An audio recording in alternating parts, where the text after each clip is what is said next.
ठाण्यासह कल्याण, डोंबिवली, उल्हासनगर, अंबरनाथ, बदलापूर, भिवंडी ग्रामीण या भागातील पाण्याचा प्रश्न सोडवण्यासाठी काळू धरण महत्त्वपूर्ण आहे. काळू धरणासाठी जमीन संपादन करण्यासह पुनर्वसनाच्या कामांना गती देण्यासाठी तातडीनं आराखडा तयार करा असे निर्देश उपमुख्यमंत्री एकनाथ शिंदे यांनी दिलेत.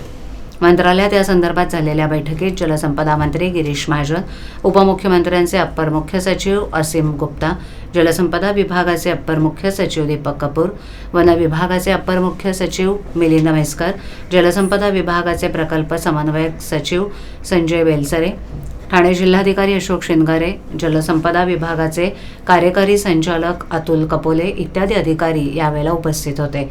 पालघर जिल्हाधिकारी आणि ठाणे पालघर जिल्ह्याचे वन विभागाचे अधिकारी दूरदृश्य प्रणालीच्या माध्यमातून सहभागी झाले होते. मुंबई महानगर क्षेत्रातील शहरांमधील पाणी प्रश्न निकाली काढण्यासाठी काळू धरण प्रकल्प महत्त्वाचा आहे. बऱ्याच वर्षांपासून प्रकल्प मंजूर असून खासगी भूसंपादन, वनजमीन भूसंपादन, पुनर्वसन ही कामं तातडीनं प्रशासकीय यंत्रणांनी पूर्ण करणं गरजेचं असल्याचं उपमुख्यमंत्र्यांनी यावेळी सांगितलं.